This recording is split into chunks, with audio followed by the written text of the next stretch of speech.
It's warm in here, isn't it? Yes, it's warm in here. Right, okay. Good evening, everybody.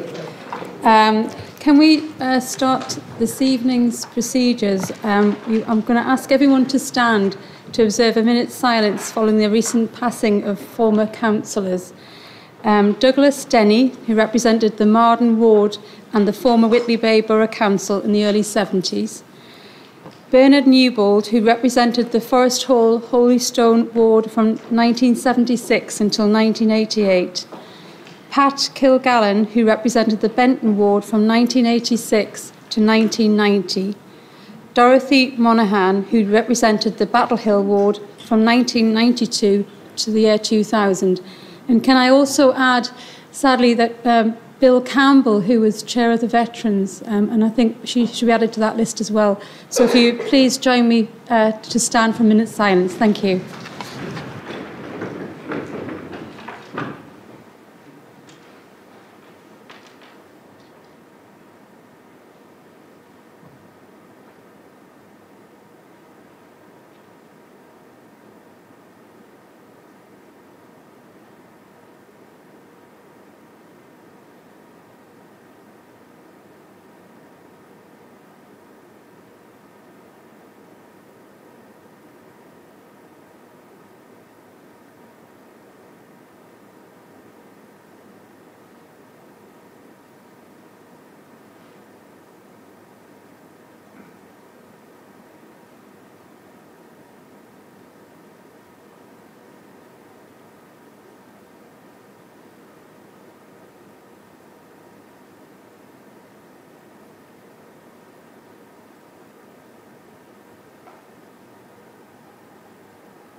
Can members please note that letters of apology from Councillor Glindon to Councillors Wallace and McIntyre have been circulated around the chamber for your attention.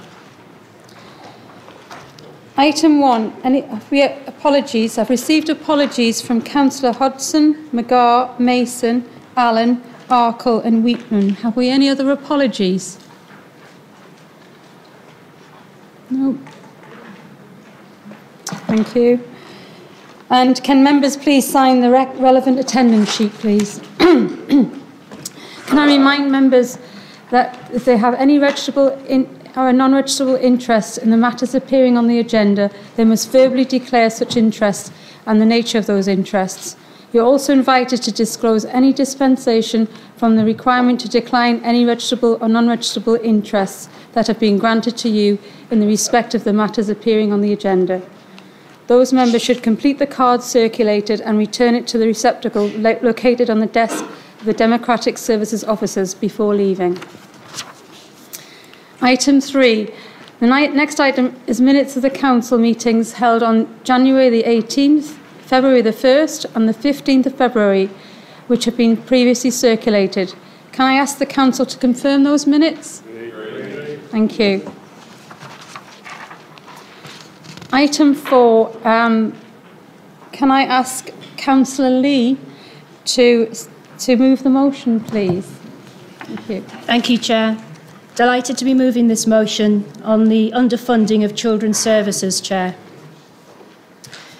Chair, the effect of the government's cuts to local authority funding, which according to the National Audit Office amounts to a 50% reduction since 2019, has resulted in a crisis in funding for adults and children's services. Some work has been done to look at the shortfalls in adult social care, but children's care funding is at crisis. Councils have been forced to cut budgets on other public services such as bin collections, libraries and so forth to support children's care. Yet this crisis in care funding cannot be resolved by year-on-year reduction of services which are valuable to our residents. The Local Government Information Unit and the Municipal Journal recently published their State of Local Government Finance Survey in 2018. The survey, which provides a snapshot of the key pressures facing councils, and their ideas for the future, found that children's services is now the most immediate financial pressure for councils, above adult social care for the first time. Nearly a third say funding money to pay for children's social care is their biggest immediate concern. This is a huge leap from the 7% that it was when it was their biggest concern last year. The number of vulnerable children is increasing, and some councils are being forced to only get involved when children have reached a crisis point. This approach is totally inappropriate.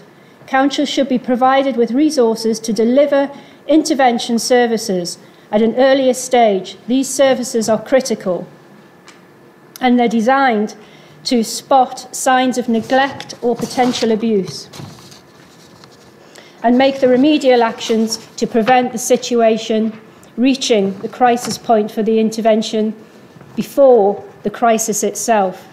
As always, it's the poorest children who suffer most when council services are reduced. According to the Equality and Human Rights Commission, an extra 1.5 million children will have been pitched into poverty by 2021 as a direct consequence of the government's austerity programme and the impact of tax and benefit policy.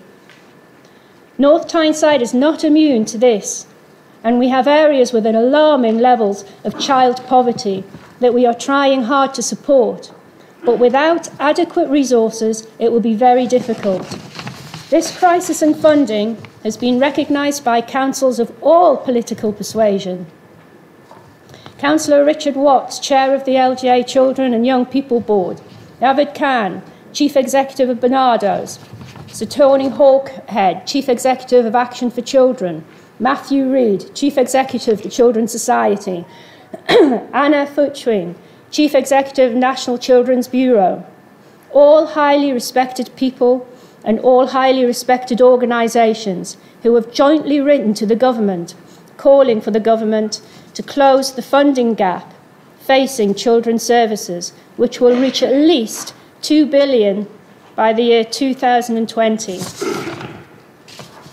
They state, our children and young people deserve better than the gradual decline of services, particularly to those services that help children early, that have been shown to make a real difference to their lives.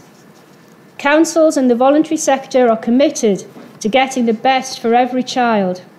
Now we need the same commitment from our government, starting with urgent action through the budget to give real services and the resources they need to help children and families thrive.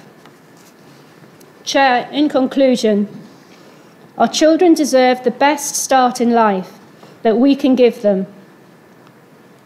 And as a local authority, we have a duty to ensure we have adequate services to help those children that are vulnerable. I therefore ask Council to fully support this motion and to try and secure additional funding for children's social care. Thank you, Councillor Lee.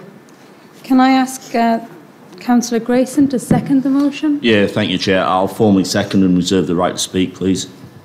Thank you. Are there any questions? Councillor Austin?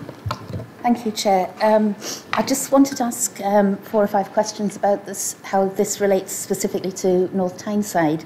I wondered if the movers of the motion could explain what definition of child poverty they're using. Yeah. Yeah, I can help as second. The definition, we've got 2 definitions that we've researched on this, and the number of children living in poverty before housing costs are taken into account is 6,539. It's about 15.8%. Or we've got the figure of the number of children living in poverty after you've taken housing costs into account, and that's 10,355. So it's 25%. So it's the income in the household, and either with housing costs in or without. But it's an alarming figure that it's 25% if you take housing costs into account. 10,355 children are living in poverty. Councillor Grace. Thank you. It was more the definition of child poverty rather than the numbers I was Meaning? It's on the income per household, and then their national figures. So it's the amount of income that goes into the household that determines whether that household and the children in that household are in poverty. All right. The second question following on from that is what the increase in the paragraph 3 of the motion refers to an increased number of vulnerable children living in poverty. Could you tell me what that increase has been? Nationally or locally, sorry? Locally. North Tyneside. Yeah. We've actually got 280. Sorry. We've actually got 282 children that are looked after, and we have over 1,000 children and people with special education needs and disabilities, which is a 13% increase. Although we haven't, within North Tyneside, had an increase specifically in the last few years of the numbers living in child poverty. But we have had increases in all of the other elements of the sections mentioned in the motion. Chair, it's also worth noting that that according to End Child Poverty, there are 5,780 children in poverty in North Tyneside, which actually equates to over 27% of all the borough's children. Households living in poverty are regarded as households if their income adjusted to account for household size is less than 60% of the average. Thank you. Councillor Austin? Yep. The motion also refers to increased numbers of children in care. I wondered what that increase was as far as North Tyneside's concerned. Well, yeah, sorry, as I just said, so we have 200... Yeah, thank you, Councillor Grayson. Sorry, yeah. So as I said, we have 282 children in care as of March 18. All colleagues, all councillors will know, I'm sure, that figure fluctuates literally on a daily basis. We've actually had a reduction over the last few years because of the early intervention work that's been going on in North Tyneside.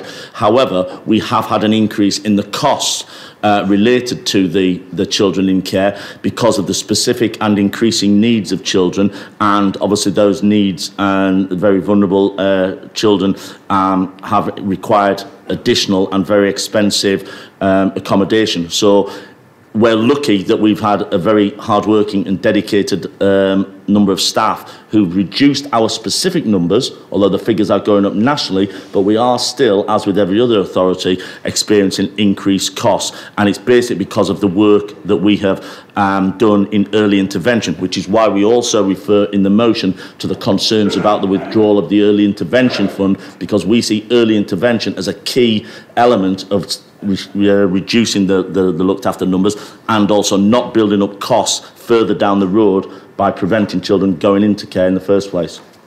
Thank you, Councillor Grayson. Councillor Austin, did you have another question? Thank you. Just one final question, please. Obviously, the motion is assuming that there will be increased need and increased demand for children's services. Again, as far as North Tyneside's concerned, what figure have you put on that increased demand, and how have you reached that conclusion? Yes, Chair. We've actually had funding pressures in children's services rise from 565,000 in 2013.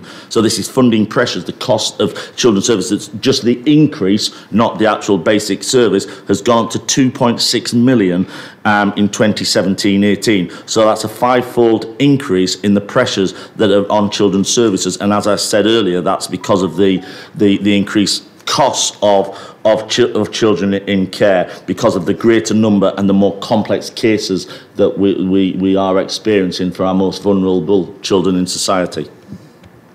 Thank you, Councillor Grayson. Is that the end of your questions, Councillor Austin? Thank you. Now can I invite members to speak to the motion, please? Chairman, we're content to support this, so I propose we go straight to the vote. Okay, thank you, Councillor Wallace.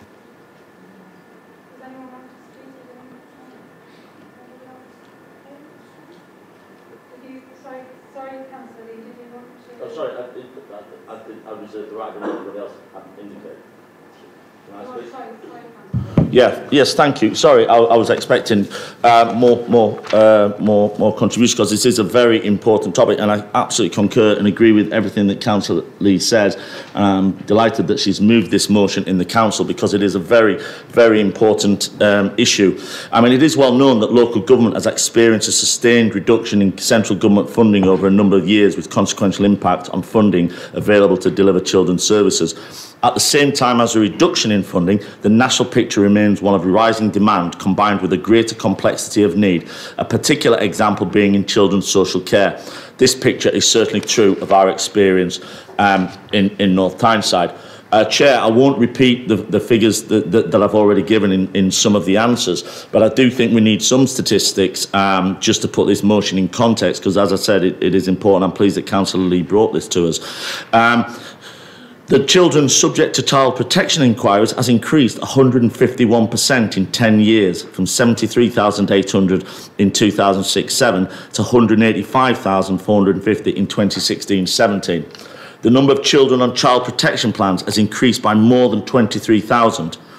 And the number of looked after, these are national figures, and the number of looked after children has reached a new high of 72,670 in 2016-17. This equates to 90 children coming into care every day, the biggest annual rise of children in care in 7 years. And as Councillor Lee put very well, there's a £2 billion funding gap for children's services, and this is predicted to be across the country by 2020. And also, as I've already referred to, we're very concerned about the government cutting the early intervention grant, which has already been cut by 500 million since 2013, and it's projected to drop by a further 883 million by 2020. And this is, as I said earlier, creating problems of future costs for councils going forward. Within North Tyneside, and Councillor Austin asked questions about specifically about North Tyneside, some additional information, Chair. We've had to put in, only a year ago, an extra £1 million into our children's services because of the increased pressures and increased costs and the increased needs of our children. I won't repeat the other figures that I've given locally, but we're not alone in this. There are lots of councils, and 70% of local authorities across the country in the last year have been overspent on children's services. So it is a national thing, and I do hope and appreciate and hope that we can all support this, because it is about looking after the most vulnerable children in our society. So it is a national funding crisis. As Councillor Lee correctly said, we're not exempt from this either. So we are asking the councillors to support this motion. It's a very important motion, I feel, to ask the government for increased funding for children's services to meet the demand for services from our most vulnerable young people. So I hope that we can all support this, Chair. Thank you. Thank you, Councillor Grayson. Councillor Lee, did you want to exercise the right to reply? Thank you, Chair. Thank you very much, Councillor Grayson. Yes, I just think that, ultimately it is a very emotional motion in the sense that it relates to our children. And I'd just like to pass an observation that the children are the future. And God help us when they're looking back and seeing how they've been treated in some respect. So, yes, it's an emotional topic. Yes, I think that there is some good work underway in terms of looking at how underfunding is being tackled. But I'd just like to close on the point that I don't think enough is being done, and that we do hope that the government will invest more, and especially for our kids in North Tyneside, where some of the conditions that they're living in is surprisingly tough, and there is surprisingly more poverty in North Tyneside than even I had recognised until I started researching this topic. And I'd like to move the motion. Thank you. Thank you, Councillor Lee. Thank you, Chair. Right. We'll go to the vote. Those in favour? That's unanimous. That's unanimous. Thank you all for that. Thank you. Moving on to motion 2. Can I invite Councillor Spillard to move the motion, please? Thank you, Chair. It gives me no pleasure to move this motion. However, it is clear that the NHS as we know it has reached a crossroads. 3 years ago, North Tyneside CCG signalled its intention to go down the ACO route due to the inadequate funding to meet growing demand, which continues to the present day. Even at that time, the CCG's own report said this was a high-risk option, and there were no real success stories that could be found across Europe to demonstrate the worth of these systems. Fast forward to 2016, and NHS England divided the English NHS into 44 local health systems or footprints. They're now known as Sustainability and Transformation Partnerships, and suggested that each integrate its health and social care services through cross-boundary working and pool budget, something that was already familiar to us in North Tyneside, because we'd been working that way on towards it and improving integration for some time. It was suggested in 2017 that these so-called partnerships are to deliver accountable care by morphing into accountable care systems, with the aim of eventually becoming accountable care organisations. Far from the concept of collaboration, NHS England intends to replace multiple smaller NHS contracts with a single long-term lead ACO contractor for each area of England. There have been huge concerns and objections in that the ACO proposal clearly opens the gate for large-scale privatisation. These systems would disintegrate the NHS into 44 areas, managed by what may be non-NHS corporate bodies that would be open to tenders from the private sector. Furthermore, and importantly, the ACO plans are unlawful, as they go against current legislation as constituted in the Health and Social Care Act 2012. More recently, the more politically and organisationally acceptable term of integrated care systems has been used to propose a way forward. However, as was confirmed at a recent Adult Social Care Health and Wellbeing Scrutiny Committee recently, this is in effect exactly the same animal, just known by another name. This change in title highlights the attempts of the government and NHS England to distance themselves from the American private healthcare model upon which these proposals are based, and to look for a practical workaround to some of the legal barriers in moving forward. The current stance of the government and NHS England is thus to take the spotlight off the concept of accountable care organisations, which is currently the subject of judicial review, and instead paint a benign and voluntary partnership and a pragmatic workaround to the barriers of the Health and Social Care Act and moving forward change.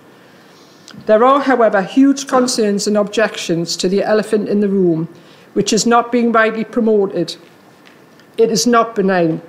The NHS England policy is to move STPs through systems, whether these be called integrated care or accountable care, en route to accountable care organisations, with plans to put ACOs to tender inviting bids from the private sector. As stated, this is in conflict with current legislation and will lead to large-scale privatisation of our NHS. Many of you may have watched on Parliamentary Live TV the recent Health and Social Care Select Committee chaired by Sarah Wollaston MP on the 27th of February, which graphically shows this debate. No one objects to clinical services working closer together and collaborating. This is not a new concept. It has been a feature of good clinical practice for years and is clearly desirable. The imposition of integrated accountable care systems is, however, a very different concept, and any proposal to implement the delivery of healthcare in North Tyneside via such a model must be rejected. This is about a capitation amount for each member or resident in an area, and once that money is spent, it's gone. It means that care will be kicked down the road as long as possible when funds are stretched, and will come back to bite both health service and adult social care, and more importantly, the residents of North Tyneside when it doesn't work. Please support the motion. Thank you, Councillor Spillard. Do we have a seconder for the motion? Councillor Waggett-Fairley? Yes, Chair, and I would like to reserve the right to speak. Thank you. Can I now invite members to speak to the motion? Sorry, are there questions? Sorry, any questions first of all? Councillor Hescroft, Marion I've just got Hescroft. one very brief question. In the last paragraph, you say that the Council agrees to oppose any proposal. I don't have a problem with that, but I'm just wondering if you have any... Saying that you oppose it is one thing. I just want to know if you've got any practical suggestions as how to make an opposition more effective. Well, I think it sets our stance out around what we see as the dangers. This was discussed at a recent scrutiny committee, and it was clear that there was a lot of strong feelings around the dangers to the NHS, which, despite, were differences across different political parties, it is very clear if you talk to residents who, throughout the UK, who, and for whatever party they vote for, they support the NHS. So I think it is important that we continue to raise our concerns, register them, argue our case within the Health and Wellbeing Board and any other arenas possible to them, so that we make it very clear and that people understand the dangers. Whether, how much legal stamp we have is difficult, but we need people to know what the dangers are, and therefore we need to make ourselves heard. And we can't wait until the ACO is up and running, because it's too late then. That is not the time to be objecting to it. We need to set our stall out now, so both the NHS England and the CCG locally understand where we are coming from. Thank you, Councillor Spiller. Do we have any other questions? Can I invite members to speak to the motion then? Councillor. Thank you, Chair. I would be happy to support this motion against an accountable care organisation in North Tyneside. An accountable care organisation is an American model which grants joint responsibility to a range of healthcare providers for budgets in their localities. Brought in by the American Affordable Care Act of 2010, or better known as Obamacare, it's operated with mixed results. Some areas have achieved good results, with others facing huge financial pressures. I understand that North Tyneside CCG and its partners looked at this option 3 years ago under the instruction of NHS England, and I'm pleased that discussions were paused shortly afterwards. Whilst ACOs bring a wealth of theoretical benefits, they also bring a wealth of uncertainties and risk. North Tyneside has a peculiar economy served by 2 foundation trusts, both of which are rated outstanding by CQC, serving 2 separate parts of the borough. We also have 29 GP practices currently, and we have the highest proportion of outstanding practices rated by CQC in the northeast of England. So this demonstrates that we are heading in the right direction. Accountable care organisations are complicated beasts which bring a complete change to the way our healthcare system operates. As I mentioned before, if done correctly, they can bring benefits. If not, they bring uncertainty, risk and deep destabilisation in an already complex system. We already have a system that works with doctors, nurses and support staff who are passionate about what they do. Chairman, to conclude, accountable care organisations are an American model being made to fit a world-class NHS. North Tyneside and its partners, the Council, Third Sector, Primary Care, Secondary Care, are all delivering good quality care. The associated risks with a fundamental change, I believe, is too high. The high proportion of outstanding practices and trusts tells us that we are doing something right. And finally, if the system isn't broke, why fix it? Thank you, Councillor Miller. Councillor Barry? Thank you, Chair. I'll be supporting this motion.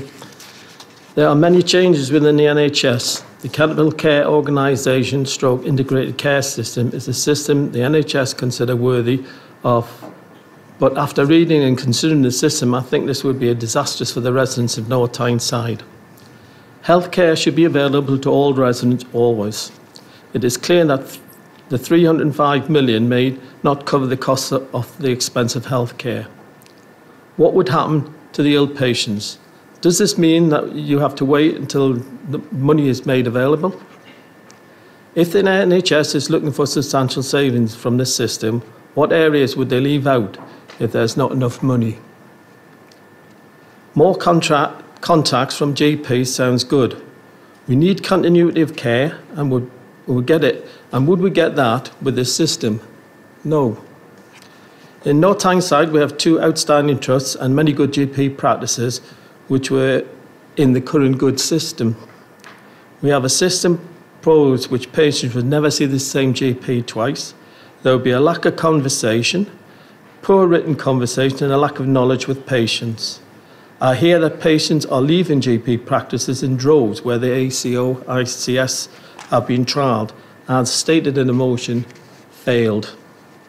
The Care Quality Commission are happy with the health care system in North Tyneside with GPs, council and primary care homes. I would say, don't try to mend something that's not broken. Stick with what we have and reject the ACO, ICSs. Thank you, Councillor Barry. Can I have Councillor Margaret Hall, please? Thank you, Chair. It's a measure of our respect and our support for the NHS which makes us very super sensitive to proposals of an accountable care organisation or an integrated care system. Change can be positive, but because we lack confidence in this government to look after our NHS, we question very closely the mention of any changes in funding or management.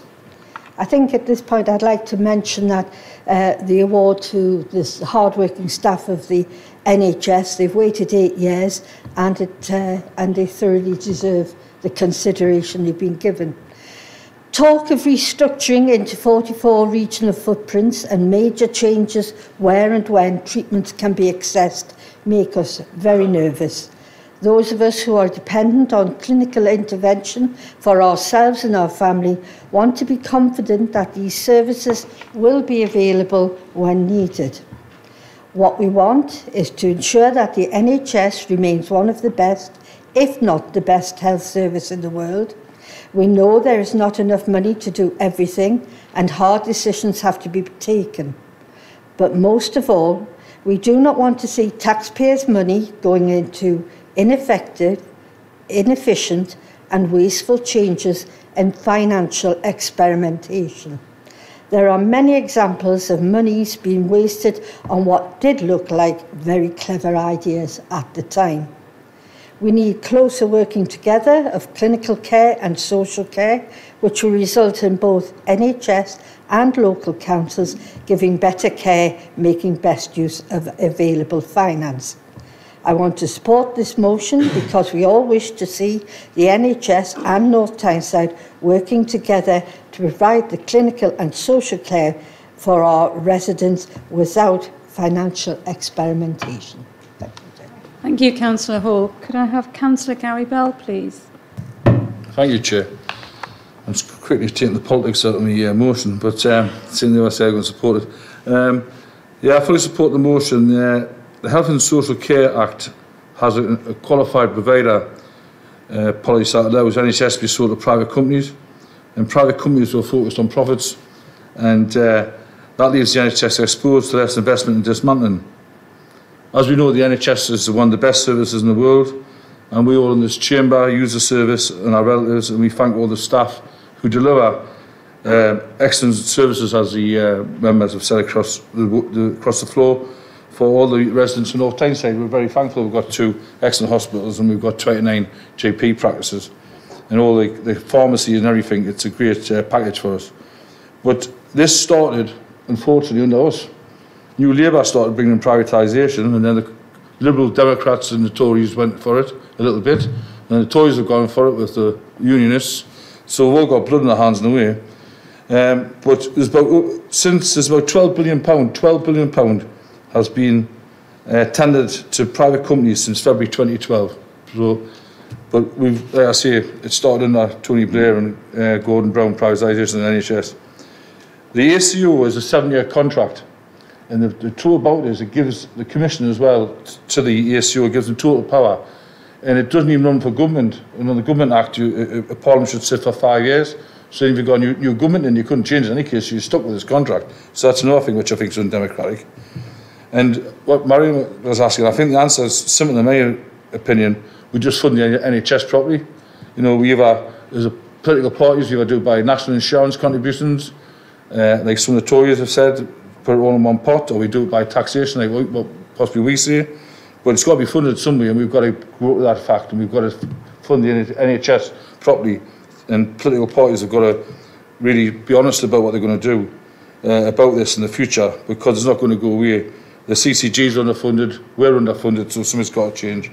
And what I say is, the answer is if you would like to join us one day, as some of our colleagues have already done this, join the movement, have a little march around Newcastle, keep the NHS public, and we'll all be happy. And thanks to everybody for their support on this motion. And I'd like to thank Councillor Leslie Spiller for bringing the motion as well. Thank you, Leslie. Thank you, Councillor Bell. Can I have Councillor Waggett-Fairley, please?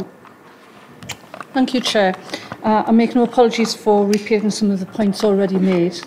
But the move towards STPs and the delivery vehicles, ACOs, are a step definitely towards wholesale privatisation of the NHS, and definitely would have a serious impact on the wider healthcare economy. Despite protestations by some of the national politicians to the contrary, it definitely does seek to introduce an insurance-based system modelled on the one operated in the USA.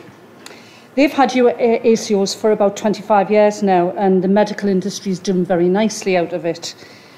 Sadly, according to some of the statistics published by American analysts, the same cannot be said for the estimated 26% of American families who are struggling to pay their medical bills every year, and the 750,000 Americans forced into medical bankruptcy. And really, listening to the conversation, obviously the debate in the chamber today, that's definitely not what we want here.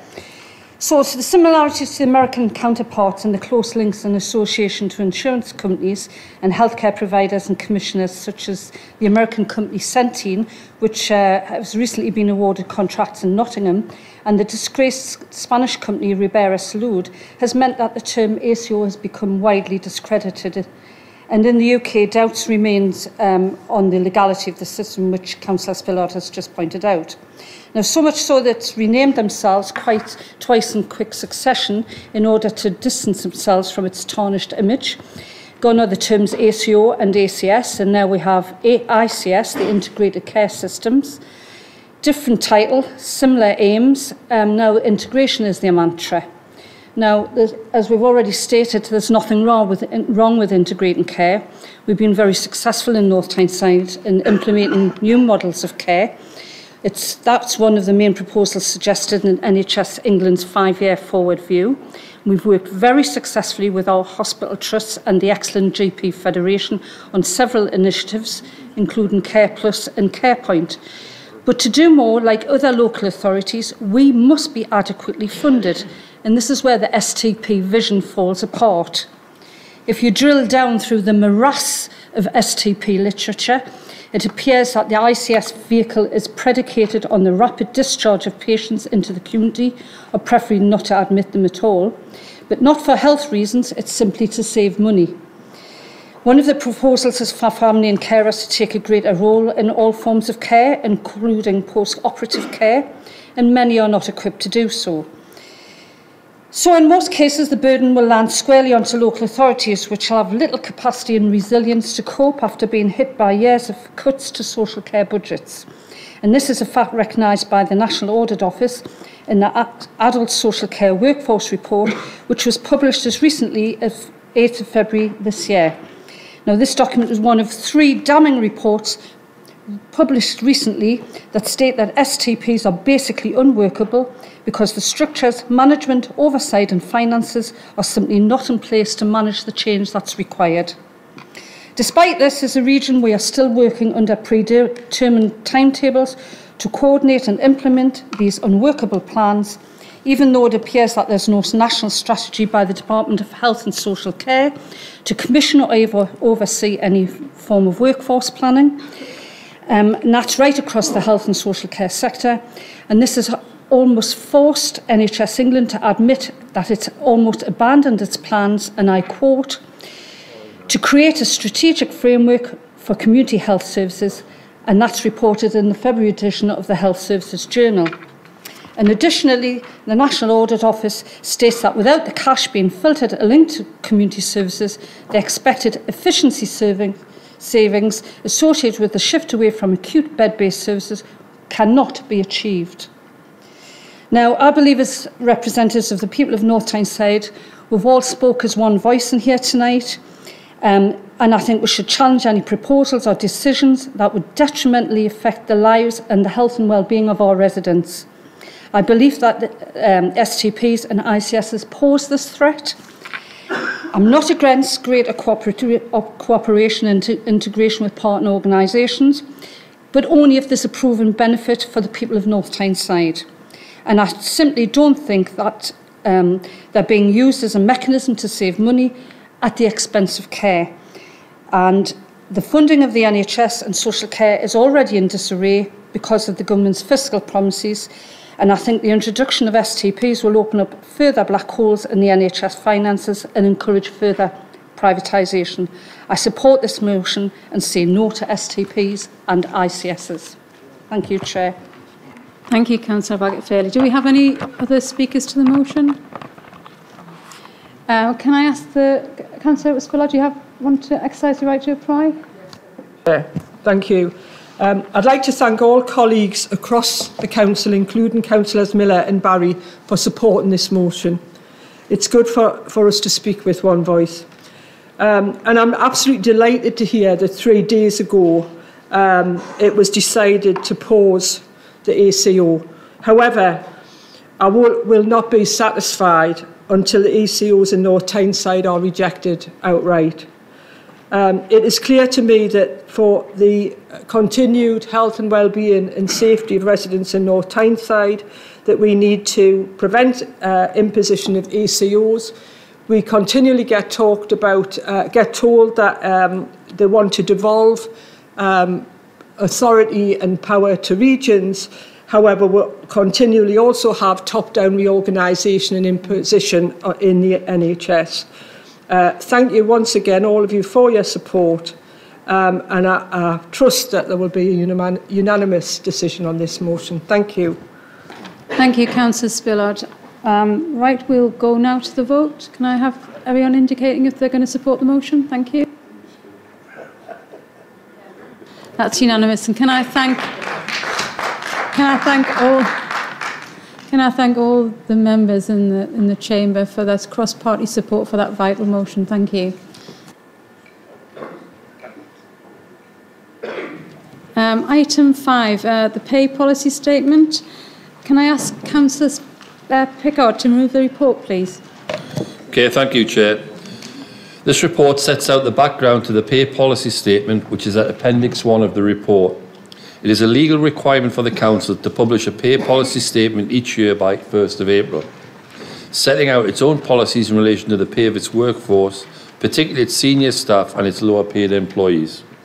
In line with what has been agreed by Council since the 1st of April 2012, the attached pay policy statement pulls together what already exists within the Council and how it applies in relation to the statutory requirements of the Localism Act 2011. The report highlights a couple of areas where there have been changes since last year.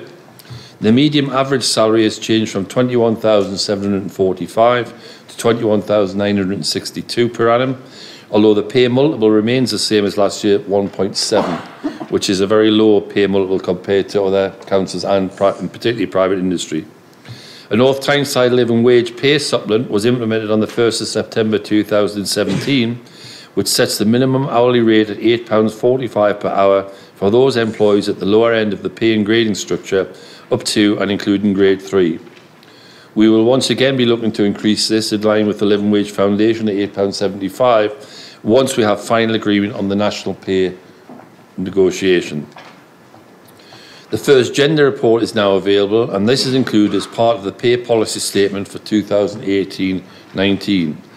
This shows that although there is work to be done, we have one of the lowest gender gaps so far reported on the government websites. The pay policy statement includes, amongst other things, statements on job evaluation, pay and grading structure, policies and terms and conditions in relation to the remuneration and payment to chief officers. These statements must be prepared for each financial year and approved by full council and published. Decisions that council have already made in terms of its pay and grading structures are included in the statement, as well as decisions on job evaluation and pay that has been introduced through the collective bargaining process. The decisions on severance pay and the approach to chief officers who may be re-employed by the council now or in the future will be governed by legislation and internal policies on redundancy, early retirement and release of pension benefits and equality of opportunity. I hope council can agree with this statement. Thank you, Councillor Pickard. Do you have a second to the report? Thank you, Chair. I second it and reserve the right to speak. Thank you, Councillor Burgess. Are there any questions? No questions? Do any members want to speak to the motion? No? Well, we'll just go straight to the vote then. Can we?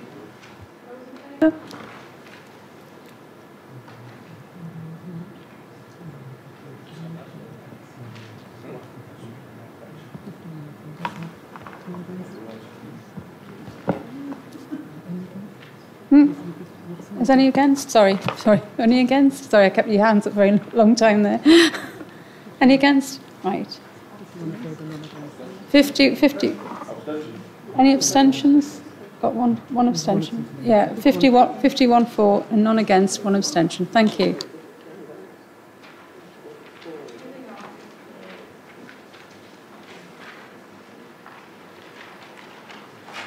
Item 6, the North of Tyne devolution.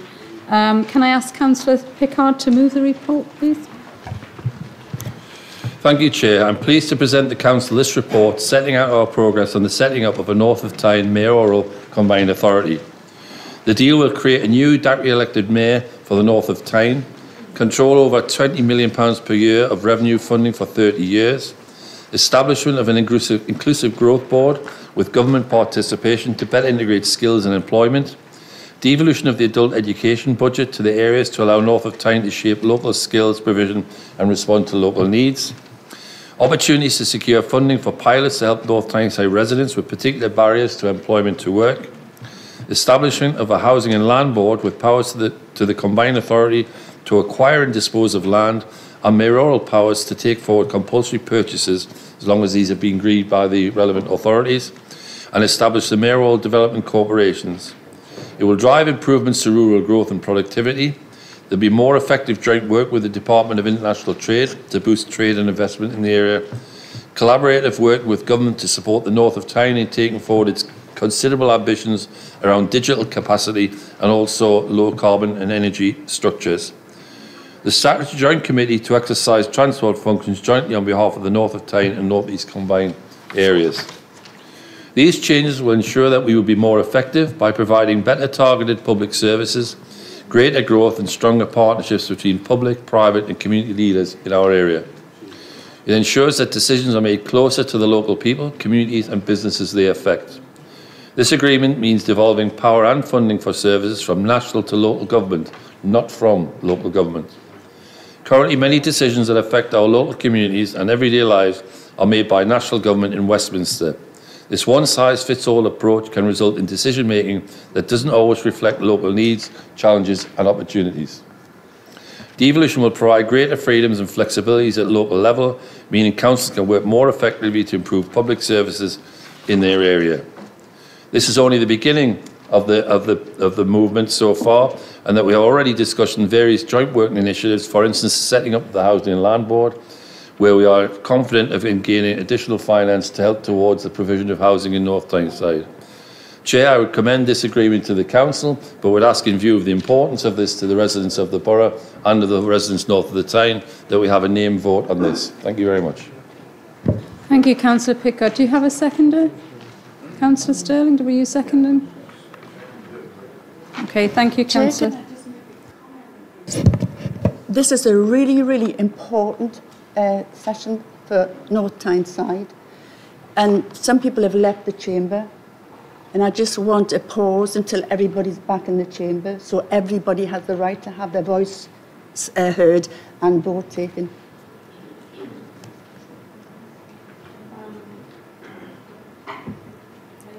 We'll have a 5-minute That would be very helpful, because it really is an important time. Yeah. Chairman, people have chosen to leave when they know it's on the agenda.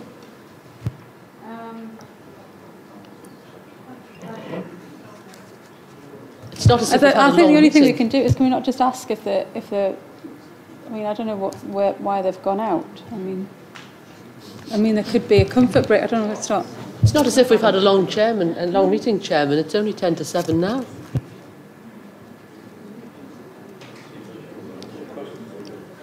Yes, Councillor Hunter.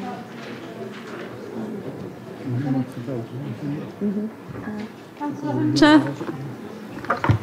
Chair, if anybody's referring to John O'Shea, he's away to London.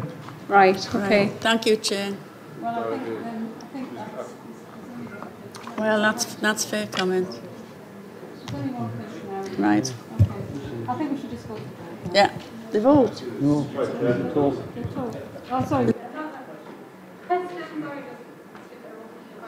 Any questions regarding the motion? No? Anybody would like to speak to the devolution? Councillor Grayson?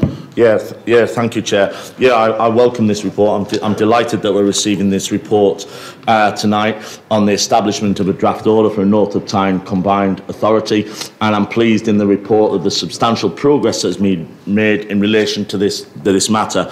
Obviously, clearly, Councillor Pickard has identified and highlighted all of the key points in it, but it is to be welcomed the amount of investment that we can get over a 30-year period in the North of Tyne area for additional funding that will benefit North Tyneside, also in adult education, and bringing in another £1 billion of inward investment into the area as well as the education challenge proposals, infrastructure, transport, all outlined by Councillor Pickard. I did just want to put on record my support for this because I do think it is an important development. I've always been in favour of devolution, so I do welcome this report.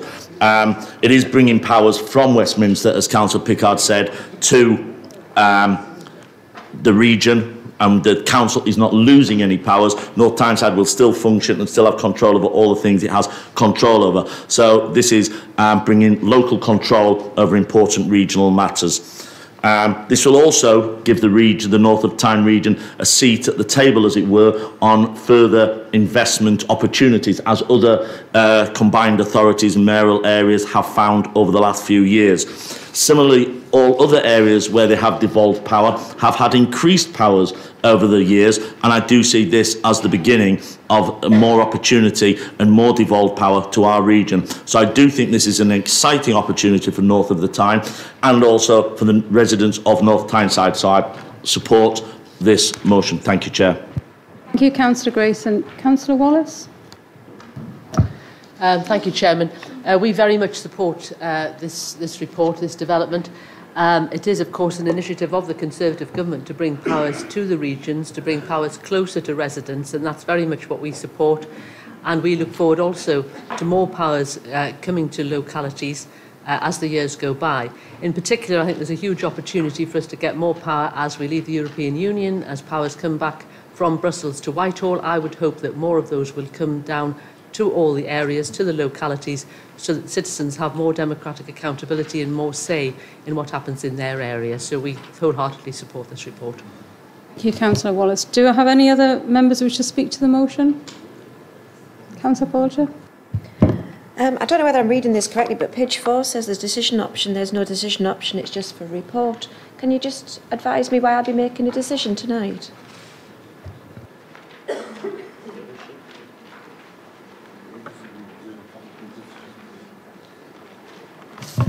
The option available to members, because this is a matter that's come back for consultation, is for members to raise any matters of material instance that they are concerned about, and therefore that is why the report is worded as it is.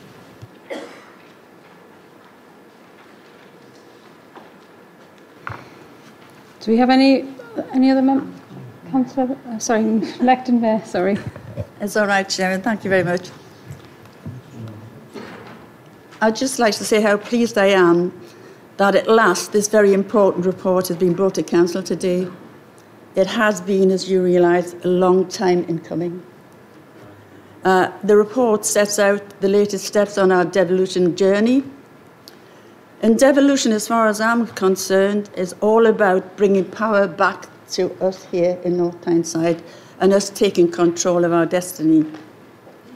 It's also about the opportunity to bring about 10,000 jobs into the area, building more houses that the residents keep telling us that they need, to get the skills they need to get back into work, using the 600 million extra funding to invest in the North Tyne area and invest and entice businesses to come here, and attract 2.1 billion in new private sector investment and add 1.1 billion GVA to the North of the Tyne economy.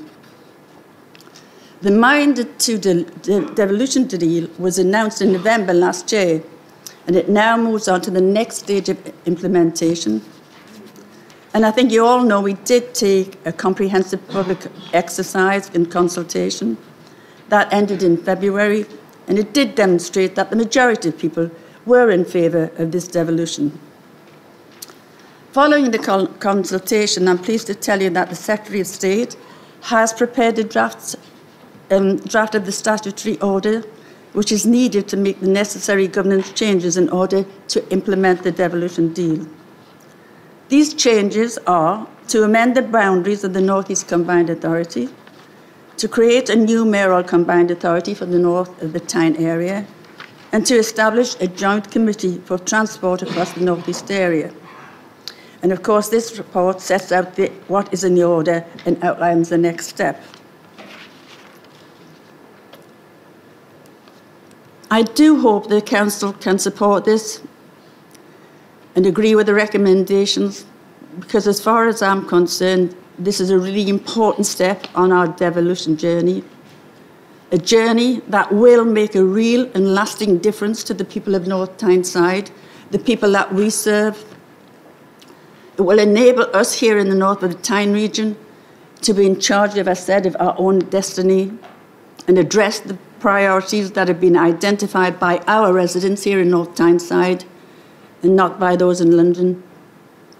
I genuinely believe there is an exciting journey ahead for all of us, and I do hope you can support this way forward. Thank you very much indeed. Thank you. Councillor Sterling? Yeah, I'll be very brief. Basically, I can't express the disappointment I had when 7 didn't go ahead before, because it's been something I believed in from the very start.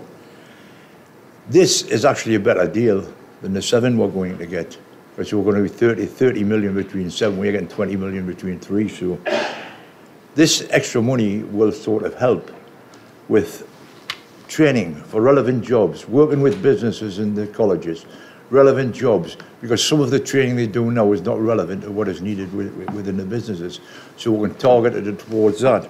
We can target it towards infrastructure projects. It can be leveraged and things like that to sort of do infrastructure projects that will be beneficial to the area.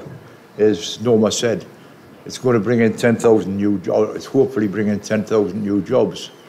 Well, when you're in a ward like mine, Churton, and you see the people who would love to have jobs and actually can't get them because they're not around, it'd be great to get 10,000 new jobs in the, you know. And the other thing that I think it gives us a seat at the table. We can actually go down and talk to the ministers, like the other mayors do, about projects and things that we need in North Tyneside, and maybe get further concessions somewhere down the line the way Manchester have. So I think it's a good deal all around. And, you know, we could get future packages coming in that haven't been talked about at the moment, but I think it's a good deal all around. Because when I ever think about something like this, I think my first thought is it good for the people of North Tyneside, the people who elect me? And this is a very good deal for the people of North Tyneside. It'll bring hope where there's none at the moment. Thank you very much, Chair. Thank you, Councillor Sterling. Do we have any other... Oh, sorry, Councillor Gary Bell? Yes, Chair. I'd just like to support the devolution. The main factor for me is the LEP. At the moment, it's unelected business people who make our decisions. And under this devolution, it comes back to politicians, comes back to the Mayor and the Cabinet, and local politicians can make investment decisions. And I think a motion 2 it will help the NHS in our free areas. I think it'll have a positive effect on us. So I think just on them 2 matters itself, plus what everybody else has spoken about, I think it's a good deal. I mean, particularly in an idealistic world, I would like the deal to go all the way down to T's. I think with Yorkshire combining and having one mayor, which was possible in 2019, a massive area, Manchester, Birmingham, London will be very small, but we can expand in the future to cover the whole of the region. It will be to our benefit, but at the moment, it's a deal we've got, and I think it's a good deal, and I think we should support it. Thank you, Councillor Bell. Do we have any other speakers to the motion? No? Oh, sorry. Could I just ask on a point of information, because I'm a bit confused here. The note on item 6 is just saying there's the recommendation that the council note the contents of the report. So do we really need to have a vote on the contents of a report? I believe there has been a request for a name vote, so I think that's in order, yes. Right, okay, that's what I asked. It needs to be seconded because you just had a request. Oh, you seconded it. Sorry, I didn't hear that. We'll go to the vote. Thank you, Chair. Councillor Austin? Councillor Barry? Councillor Gary Bell? Councillor Linda Bell? Councillor Bolger? Councillor Brian Burdis? Councillor Carol Burdis? Councillor Cassidy? Councillor Clark? Councillor Debbie Cox? Councillor Stephen Cox? Sorry, I didn't hear that. Councillor Craven? Councillor Eddie Dark? Councillor Linda Dark? Councillor Davis? Councillor Day? Councillor Drummond? Councillor Early? Councillor Glindon? Councillor Graham? Councillor Grayson? Councillor Green? Councillor Hall? Councillor Harrison? Councillor Janet Hunter? Councillor John Hunter? Councillor Marion Huscroft? Councillor Nigel Huscroft? Councillor Lee? Councillor Frank Lott? Councillor Wendy Lott? Councillor Gary Madden? Councillor Maureen Madden? Councillor McIntyre? Councillor McMeekan? Councillor McMullen? Councillor Miller? Councillor Mulvenna? Councillor Newman? Councillor Oliver? Councillor Osborne? Sorry. Councillor O'Shea's left. No. Yeah. Councillor Percy? Councillor Pickard? Councillor Rankin? The elected mayor? Councillor Reynolds? Councillor Spillard? Councillor Sterling? Councillor Thirlaway? Councillor Waggett-Fairley? Councillor Walker? And Councillor Wallace.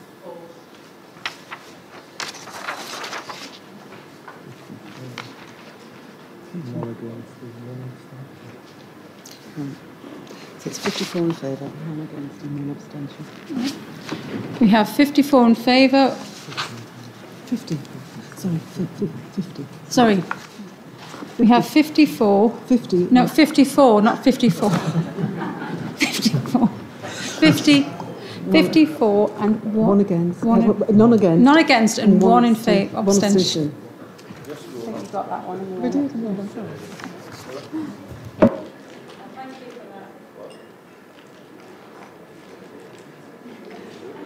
Right, moving on, the Common Seal. Agreed.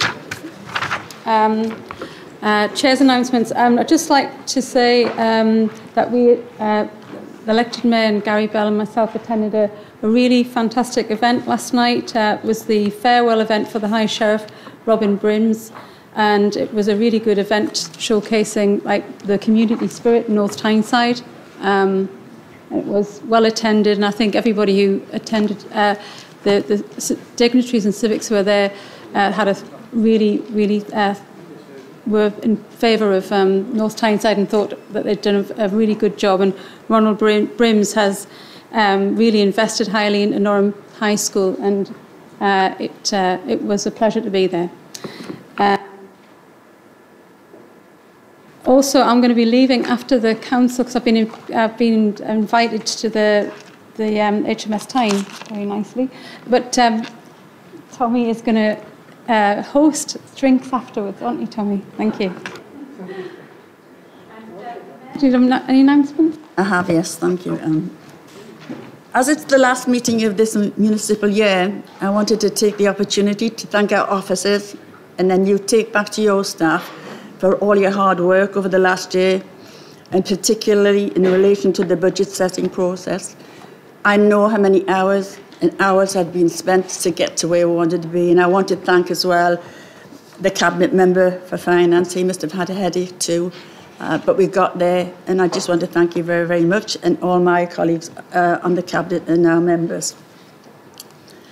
And I know, and I'm very proud of the staff here in North Tyneside. I know they work very, very hard to deliver services to our residents, and I get a lot of sort of positive feedback from many residents about the work they did. Particularly, I got lots and lots of positive things about over the bad weather and how they looked after the elderly and cared for the less able, which is fantastic.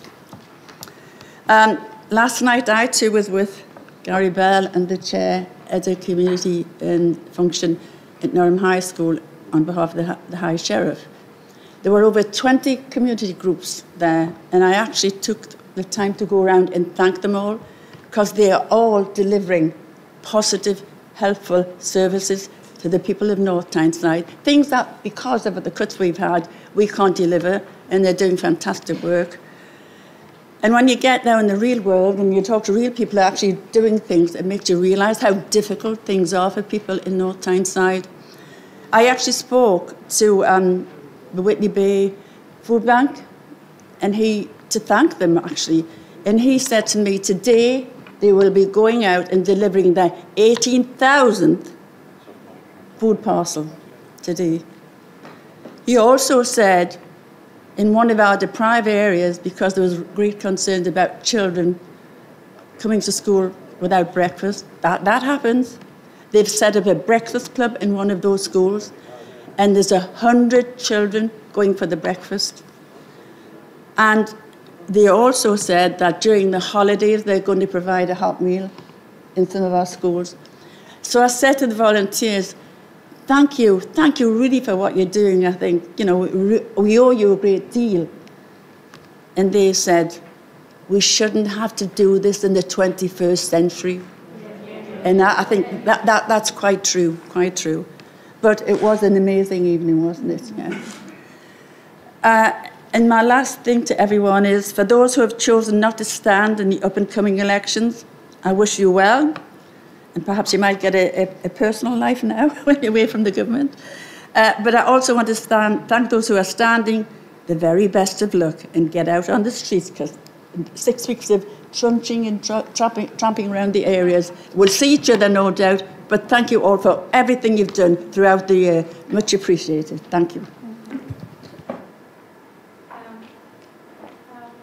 Right. Moving on to item 10, questions. We've got one question. Councillor Newman, do you want to ask your question or to take it as read? You'll be pleased to know I'm going to take it as read. Thank you. Councillor Harrison, would you respond, please? Conscious of your other appointment, Chair. Can I thank Councillor Newman for the question? And I'm pleased to say that the government proposal to introduce what is being termed as a standard methodology for calculating housing need will have no effect in the case of North Tyneside. This is because the Council have gone ahead and adopted a local plan, which includes a lower figure of 790 homes per year. Had this Council listened to the opposition members and not moved forward with the adoption of the local plan, then the Council would have indeed been affected by a higher figure of 824 homes, a further 34 homes per year, than set out and approved within the plan. And that's over the 15-year lifespan. This would have equated to an additional 500 homes. In fact, even during our recent budget meeting, Councillor Wallace was relying on an increased number of houses to balance the budget proposals put forward by the Conservative group. To help put the local plan into context and remind ourselves of what we have had to do and done, and just to make sure we are all aware of where we're at, I want to add this. Local authorities are required by government to produce a local plan, outlining how land will be used for new homes and industry over a 15-year period, and how the area will be developed. The government made it clear that if North Tyneside did not have a local plan in place by early 2017, it would intervene and produce one on its behalf, which would mean the council and local people would have less control over the future development. Take what happened to us at White House Farm and Station Road, Wallsend, as an example. Planning and development by appeal. In October 2015, following public consultation, the council agreed to put forward a local plan based on a medium growth figure over a 15-year period. And following public inspection, the plan was agreed by the government inspector. The council adopted the North Tyneside local plan in July 2017.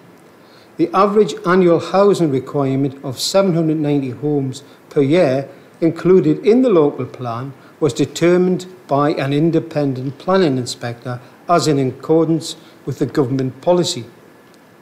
A lower housing requirement is unlikely to have been considered as acceptable. If a lower housing requirement was proposed, it is likely that the inspector would have asked the council to increase its housing requirement or withdraw its local plan. In fact, we would not have had a local plan. In both instances, the adoption of the local plan would have been significantly delayed, and in those circumstances, the authority would have now been revising its local plan in context of the latest government expectations regarding housing requirement and the standard methodology. That would be increasing the numbers. In addition to a lower total average housing requirement than the government estimate, the adopted local plan housing requirement is stepped in a 5-year tranches. This stepped approach starts with 551 homes per year between 2011 up to 2016 and 740 homes per year between 16 and 21. The standard methodology would require delivery of 824 homes per year. The stepped approach in the local plan gives the authority greater flexibility to manage the increase in housing delivery necessary to meet the current local housing need. Can I also remind members, to support the local plan, we have worked with the developers and others to create master plans for both our bigger sites, Killingworth Moor and Merton Gap. This will help assure the steady and agreed development on both sites. And in doing so, for example, we shall see no overdevelopment. In fact, on Merton, we shall see more of the area opened up for leisure than it is at present, with only 40% of the site being used for housing and the remaining 60% for environment or leisure, and a similar figure is also for Killingworth.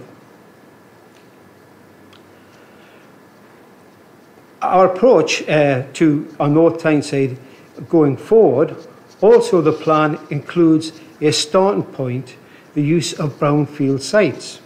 Within the plan, we have retained our green belt along with our parks and other greenfields. There is more open space than our built-up areas within North Tyneside. I conclude, Chair, with there's no mega estates being proposed, there's no wall-to-wall housing, but a sensible approach to the development of North Tyneside going on to the future. Thank you, Chair. Thank you, Councillor Harrison. Do you have a supplementary question, Councillor Newman? Okay. Thank you. Well, that's the end of the business for tonight's meeting. I'd like to thank you all for the support. It's been a very congenial meeting, and thank you for your attendance. Thank you.